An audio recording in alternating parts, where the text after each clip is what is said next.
Sosok AKBP Arif Mukti turut diperiksa terkait AKP Ulil ditembak AKP Dadang. Kapolres Solok Selatan AKBP Arif Mukti turut diperiksa terkait insiden penembakan yang menewaskan Kasat Reskrim Polres Solok Selatan AKP Rianto Ulil Ansar, Jumat, tanggal 22 November tahun 2024, dini hari. AKBP Arif Mukti Surya Adi menjabat sebagai Kapolres Solok Selatan sejak tahun 2022 lalu. Saat itu dirinya menggantikan AKBP Teddy Purnanto. Sebelum menjabat sebagai Kapolres Solok Selatan, dirinya menjabat sebagai Kasubdit 1 Ditreskrimsus Polda Sumbar pada tahun 2021.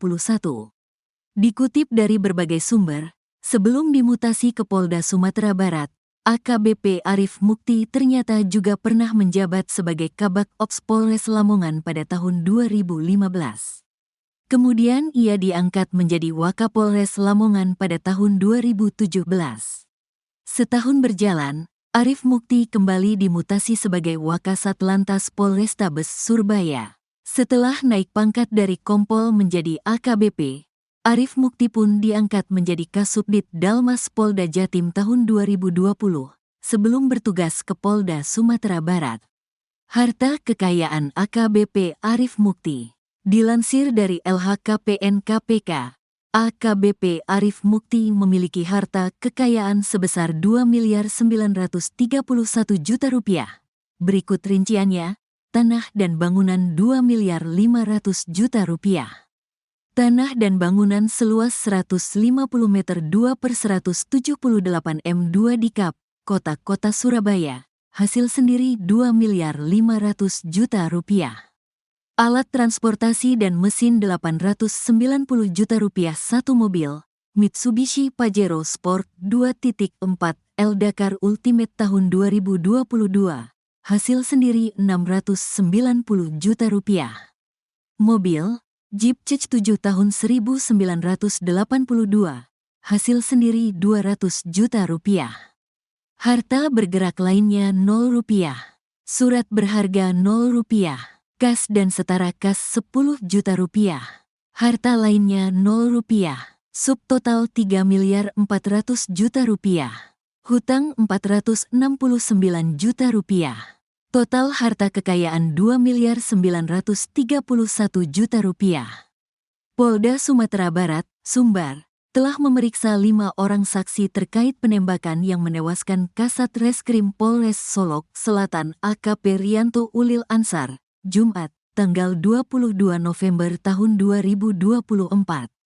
Peristiwa tragis ini diduga berkaitan dengan penegakan hukum tambang ilegal jenis galian C di Kabupaten Solok Selatan. Pelaku Kabak Ops Polres Solok Selatan AKP Dadang Iskandar menghabisi nyawa AKP Rianto Ulil Ansar. Salah satu di antara 5 saksi tersebut ada Kapolres Solok Selatan AKBP Arif Mukti. Keberadaan Kapolres Solok Selatan AKBP Arif Mukti saat kejadian penembakan disorot. Sosok AKP Ulil terungkap alasan sempat ingin mundur sebagai polisi. AKP Ulil Rianto, Kasat Reskrim Polres Solok Selatan, yang menjadi korban penembakan oleh rekan sesama polisi, dikenal sebagai sosok yang luar biasa di mata keluarganya. Hal ini disampaikan oleh paman AKP Ulil, Ruben Lewi, dalam program Sapa Indonesia akhir pekan di Kompas TV pada Sabtu, tanggal 23 November tahun 2024. Ruben menjelaskan bahwa AKP Ulil memiliki karakter yang jujur dan bertanggung jawab. Beliau sering curhat bagaimana tanggung jawabnya sedemikian besar dan kami bisa sangat memahami curhatan ini.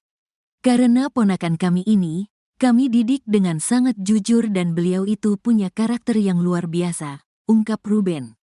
Jadi, ketika melihat kondisi yang ada di Indonesia, sangat masuk akal kalau itu menjadi beban berat, imbuhnya. AKP Ulil juga dikenal dekat dengan keluarganya, terutama ibunya, apalagi ayahnya sudah meninggal. Salah satu kerabatnya, Ferry Mangin, menambahkan bahwa AKP Ulil sering mengungkapkan beban berat yang dirasakannya dalam tugasnya.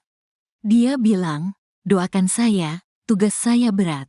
Itu disampaikan sekitar sebulan lalu kepada ibunya, ujar Ferry. Meskipun pernah mengutarakan keinginan untuk mundur dari kepolisian, ibunya selalu memberikan dukungan dengan doa.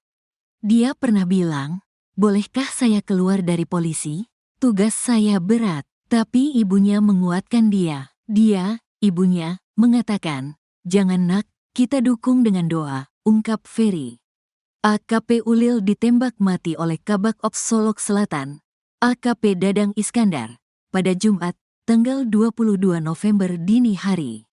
Penembakan tersebut diduga terkait konflik internal dan isu tambang ilegal yang sedang diusut. Saat ini, AKP Dadang telah diamankan dan sedang menjalani pemeriksaan khusus. Berdasarkan informasi yang diterima, insiden ini terjadi sekitar pukul 0.43 waktu Indonesia Barat di Mapolres Solok Selatan. Penembakan terjadi setelah AKP Ulil menerima telepon dari AKP Dadang terkait penangkapan pelaku tambang galian C kala itu. Pelaku yang diamankan sedang dalam perjalanan ke Mapolres untuk diperiksa. Saat pemeriksaan berlangsung, terdengar bunyi tembakan, dan AKP Ulil ditemukan tergeletak dengan luka tembakan di kepala. Sementara itu, Kabak Ops yang diduga sebagai pelaku terlihat pergi meninggalkan Mapolres dengan mobil dinas Polri. Kabak Ops diduga menggunakan senjata api jenis pistol dalam penembakan tersebut. Barang bukti telah diamankan dan kasus ini masih dalam tahap penyelidikan oleh pihak kepolisian. Kapolri Jenderal Listio Sigit pun menekankan pentingnya mengusut tuntas kasus ini. Setelah tembak AKP Ulil, terungkap AKP Dadang tembaki rumah dinas Kapolres. Kabak Ops Polres Solok Selatan, AKP Dadang Iskandar, ternyata tidak hanya menembak Kasat Reskrim Polres Solok Selatan, AKP Rianto Ulil Ansari, pada Jumat, tanggal 22 November tahun 2024, dini hari. Dia ternyata juga menembaki rumah dinas Kapolres Solok Selatan, AKBP Arif Mukti, setelah menembak AKP Rianto di parkiran Mapolres Solok Selatan. Dirkrimum Polda Sumbar, Kombes Andri Kurniawan, menuturkan diduga AKP Dadang menembak rumah dinas AKBP Arif sebanyak 7 kali.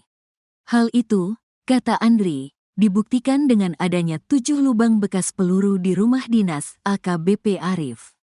Kalau kita melihat jumlah lubang ada 9, 2 di korban, kemudian 7 lubang di rumah Kapolres, kata Andri dalam konferensi pers di Mapolda Sumbar, Sabtu, tanggal 23 November tahun 2024, dikutip dari Tribun Padang. Andri juga mengungkapkan kondisi rumah dinas Kapolres yang mengalami pecah di kaca kamarnya.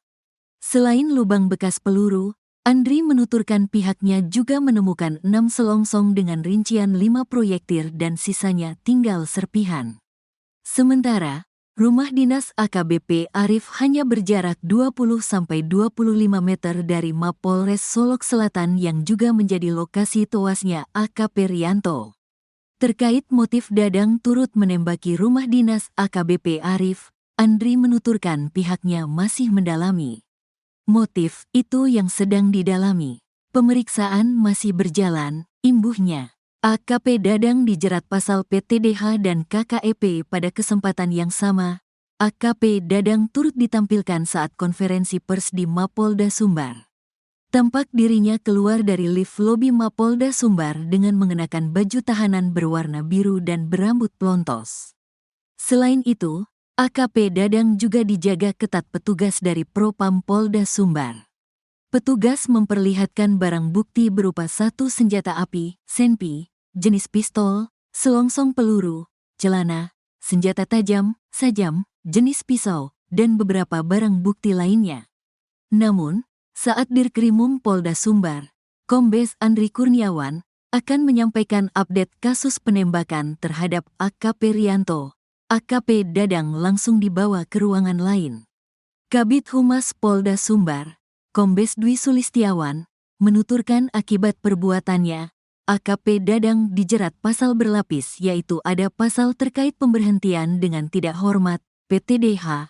Pasal yang disangkakan adalah pasal 13 ayat 1 Peraturan Pemerintah, PP, Nomor 1 Tahun 2023 tentang pemberhentian anggota Polri Junto Pasal 5 Ayat 1 huruf B Junto Pasal 8 huruf C Angka 1 Junto Pasal 13 Ayat huruf M Perpol 7 Tahun 2022 tentang Kode Etik Profesi dan Komisi Kode Etik Polri, jelas Dwi. Dwi mengungkapkan proses terkait penyelidikan pelanggaran kode etik oleh AKP Dadang maksimal akan selesai pekan depan. Apabila pemeriksaan selesai, langsung dilakukan sidang kode etik dan untuk penanganan kasus ini bisa secara bersamaan yaitu dari Dirkrimum dan Propam, jelasnya.